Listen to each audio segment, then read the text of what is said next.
Swayam Prabha. Digital India. Educated India.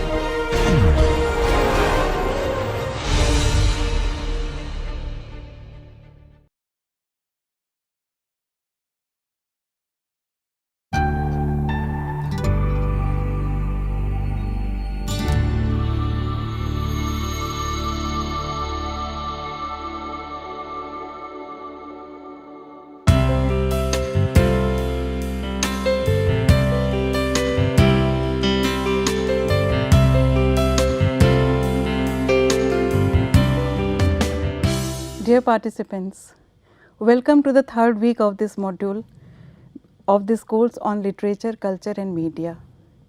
During this week, we will discuss with you the theories of modernism, postmodernism, also the peripheral aspects of these theoretical groundings including meta-narratives, knowledge and power and post-structuralism and deconstruction. Virginia Woolf, the famous early 20th century novelist, had mentioned in one of her diary entries that in and around 1910, human nature changed. Virginia Woolf in her diary entry was referring to two major literary and critical developments in the contemporary Europe. She was referring first of all to the English translation of the works of Freiheit. Freiheit had earlier published in German language and the English translations came out in Europe only in 1910. The second incident she was referring to was the exhibition of Impressionist paintings at the Royal Court Theatre. These are seemingly innocuous literary and cultural events, but as a critical and imaginative writer, Virginia Woolf was able to envisage the significance and fundamental shifts which these two incidents represented and showcased in the contemporary cognition. The three major conceptual influences of the 20th century have been Marxism, the psychoanalytical theories and feminist analysis of things.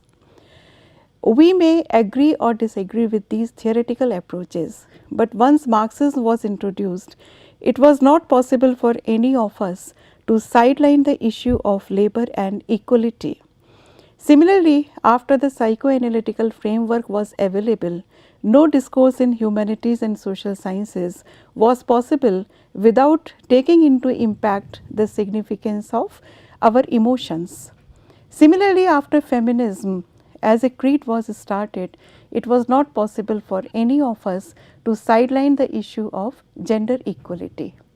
In terms of significance, we find that postmodernism is also at par with these three major groundbreaking approaches of the 20th century.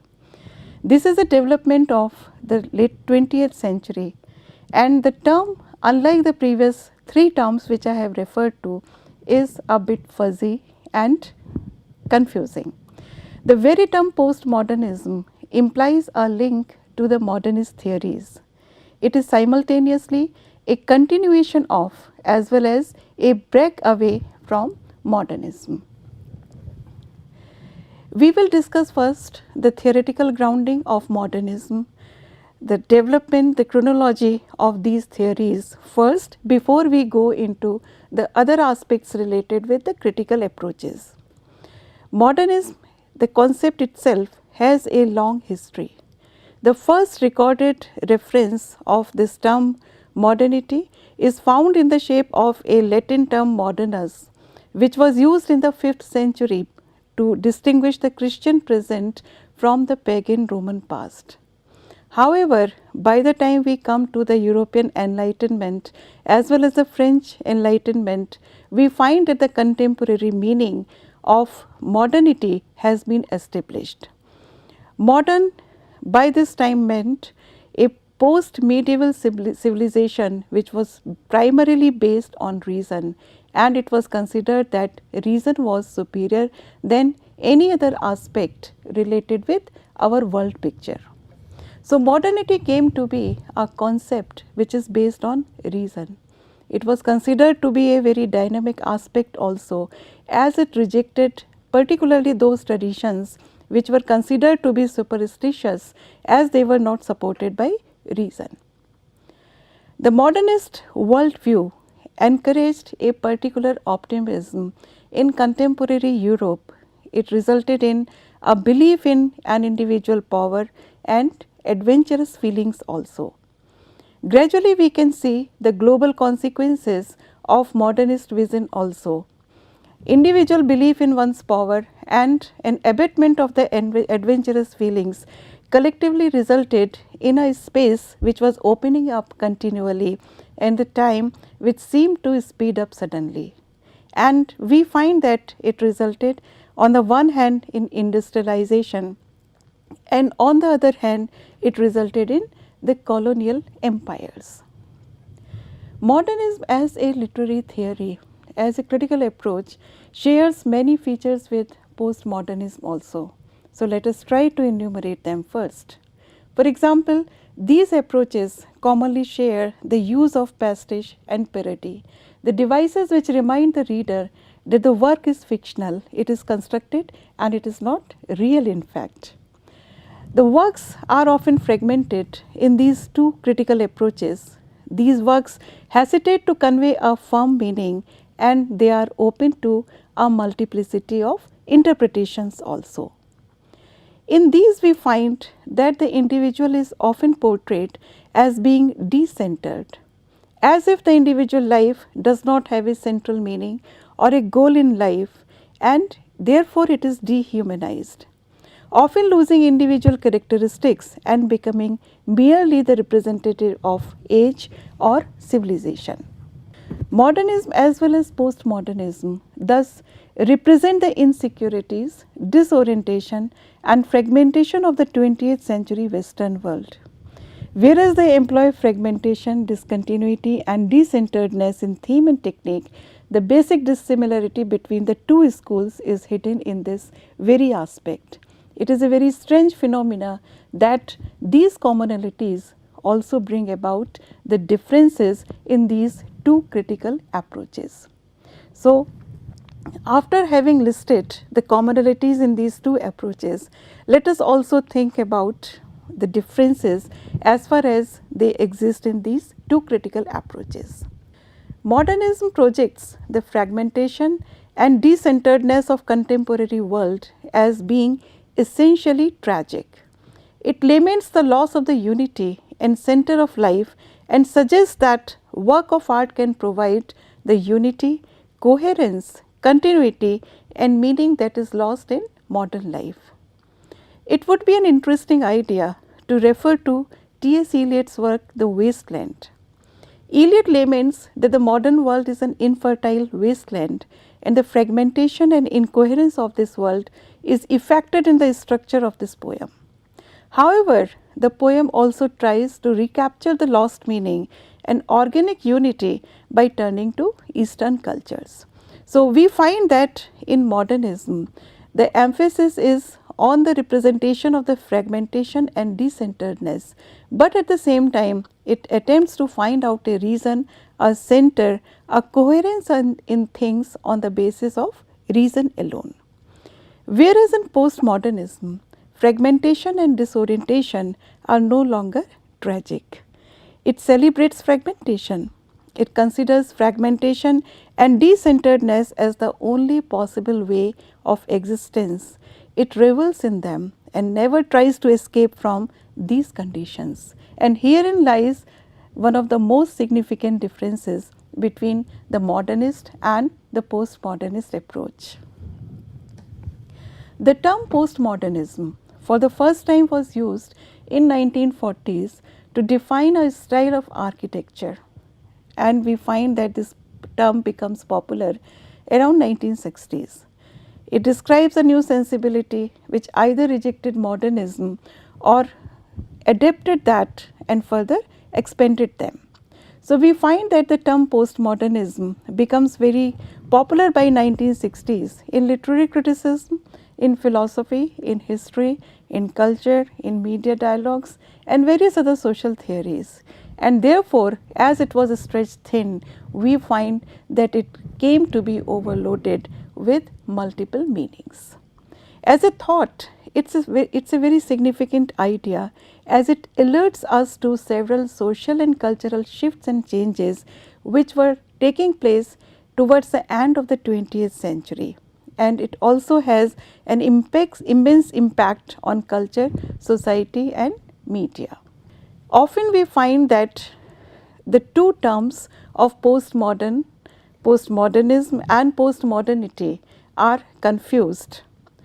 So, let us try to distinguish between these two terms as a point in the beginning.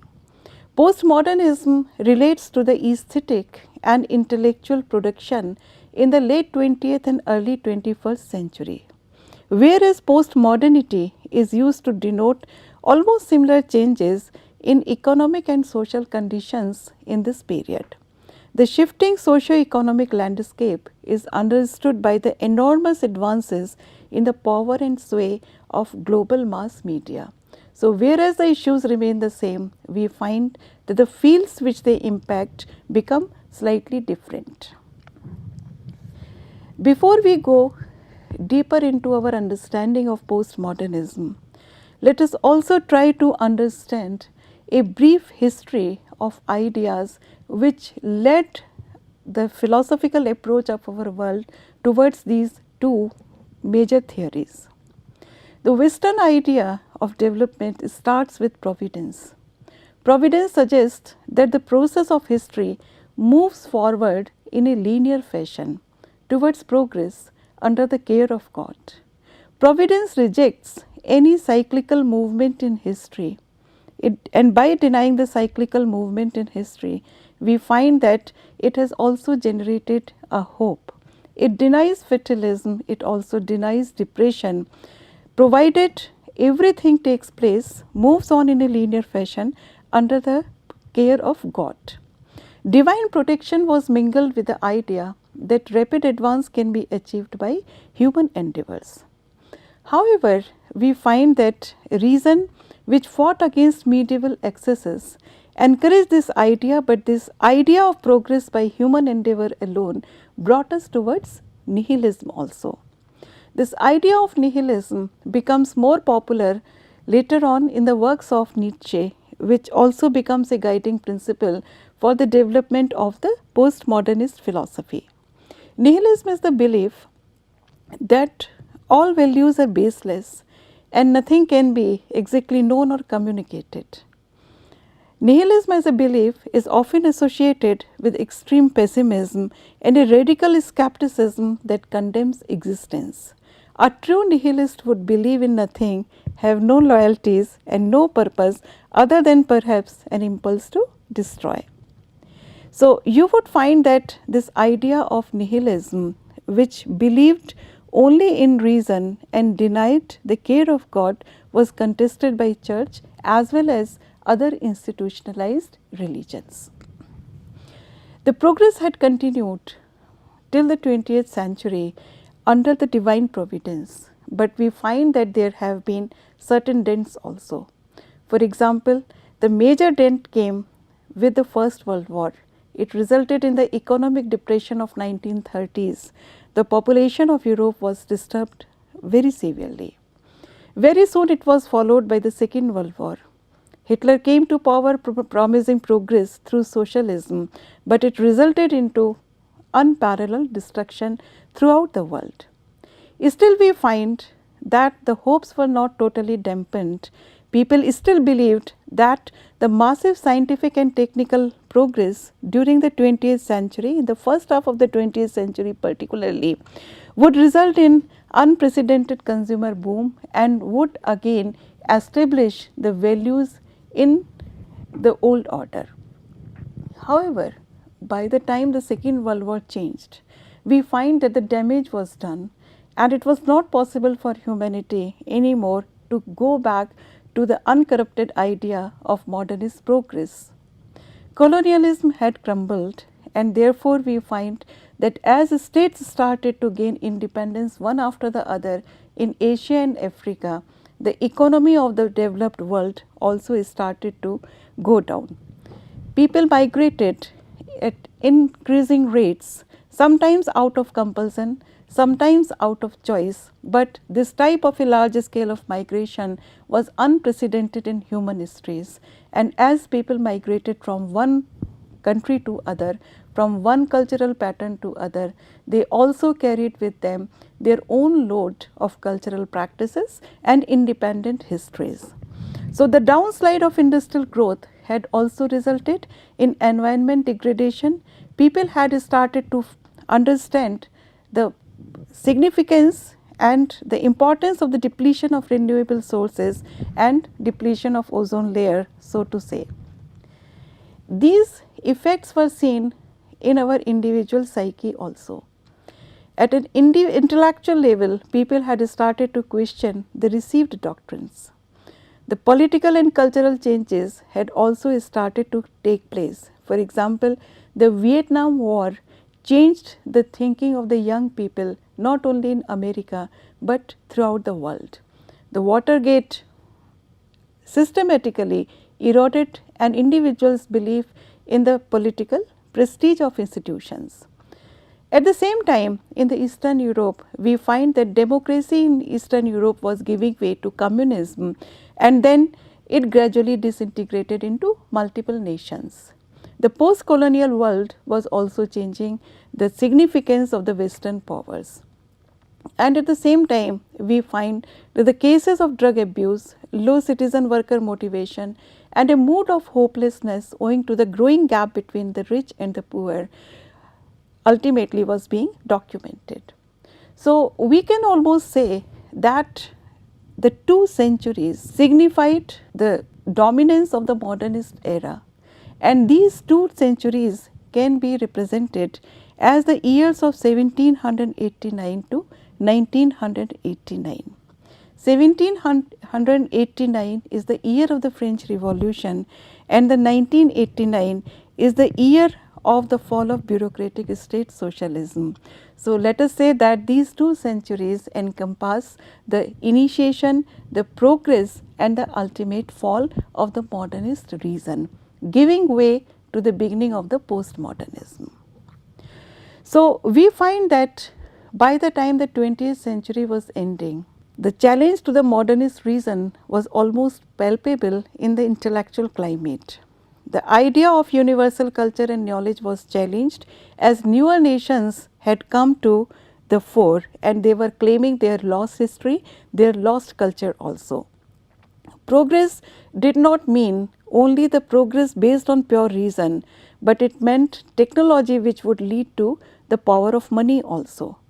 And at the same time, we find that in the world, the religious fundamentalism was also growing. Critics squabbled over whether this crisis was a catastrophe or opportunity and searched for a term to name it. And they ultimately decided on postmodernism to include all those concepts which could not be referred to modernism. So, postmodernism in a way refers to the exhaustion, sometimes even the demise of modernity. It is about deposing the trinity of the Enlightenment, reason, nature and progress, which presumably had triumphed over the earlier religious trinity. For a common man, postmodernism is often seen as the blurring of the boundaries between high and low culture, collapse of hierarchies of knowledge, taste and opinion, and the interest in the local rather than the universal. Today we find that new power structures are emerging. The previous modes of social analysis and political practice are also being questioned.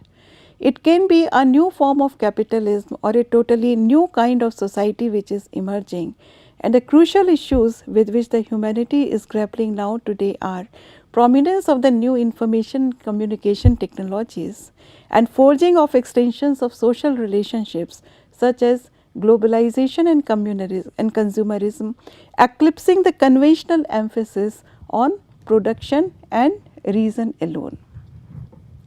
Certain other terms which become dominant to us when we have to understand the significance and the total impact of postmodernist philosophy.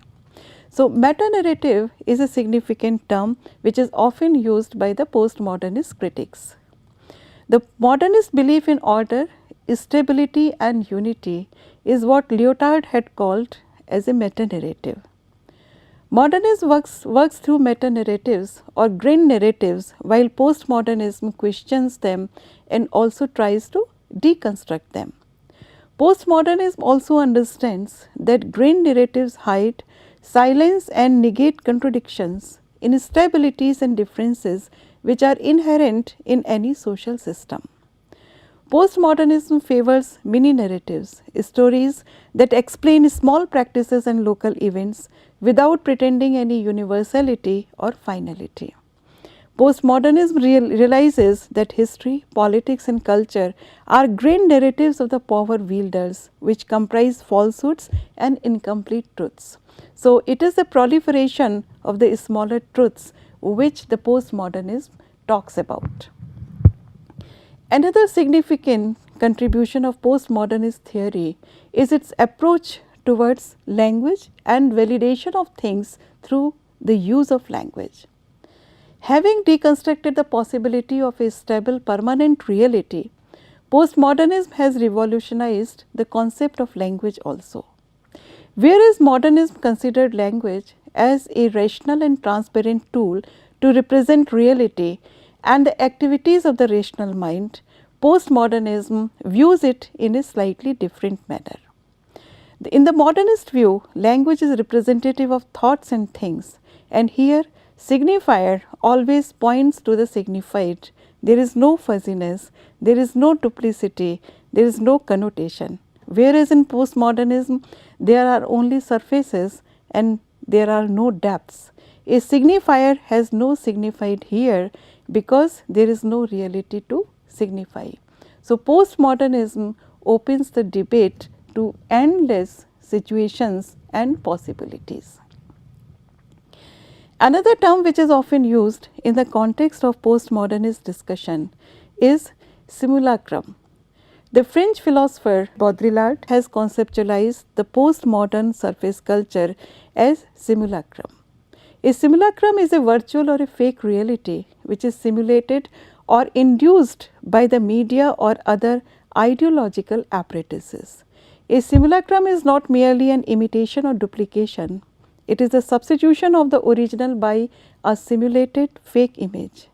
Contemporary world is often viewed by the postmodernist philosophers as a simulacrum, where reality has been thus replaced by false images. Baudrillard had talked a lot about the Gulf War, and he had said that the presentation of the Gulf War through media was somewhere different from the actual Gulf War.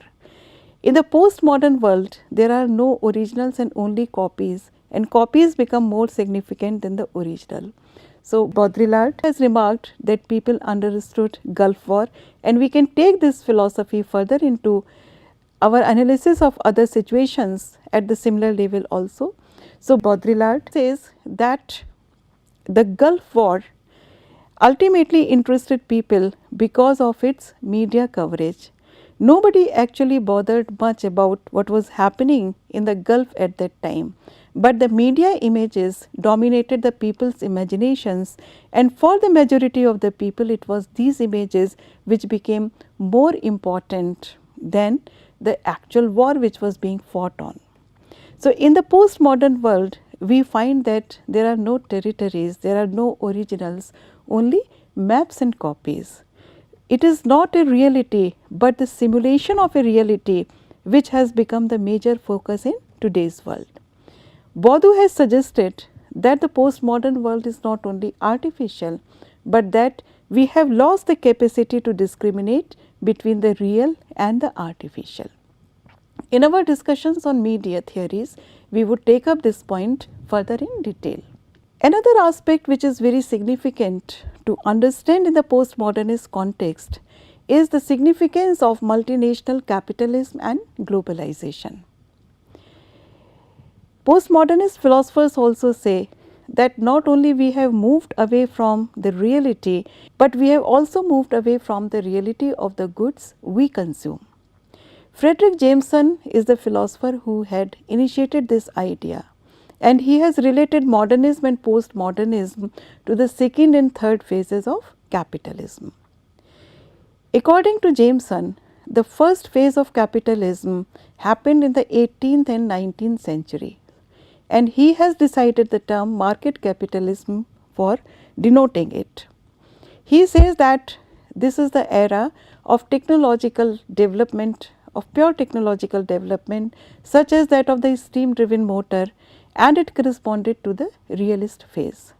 But very soon the nature of technology also changed, and in the early 20th century we find that the electrical aspects of technology became more important, and with the development of internal combustion motors we witnessed the onset of monopoly capitalism and modernism. But then it also changed as technology moved further, and we had computers gradually leading to artificial intelligence. The postmodern era corresponds to the age of nuclear and electronic technologies and consumer capitalism, where the emphasis is on marketing, selling and consumption rather than production. The dehumanized, globalized world wipes out individual and national identities in favor of multinational marketing. So, whereas we find that these philosophers like Lyotard, Baudrillard and Jameson have pointed out the plurality in the very constitution of this theory, other philosophers have also taken it much ahead. For example, postmodernism can also be examined from the point of view of feminism as well as from the perspective of the post-colonial theory also. So, today we have discussed the historical context of these theories. We have seen how the multiplicity of directions has been significant in order to understand postmodernism. We would follow it up with a discussion of the progenitors, the significance of contemporary philosophers as well as the significance of those philosophical approaches which have ultimately led to the development of postmodernist theories. We would also discuss what are the key characteristics of postmodernism which differentiate it very sturdily from the modernism as such. Thank you.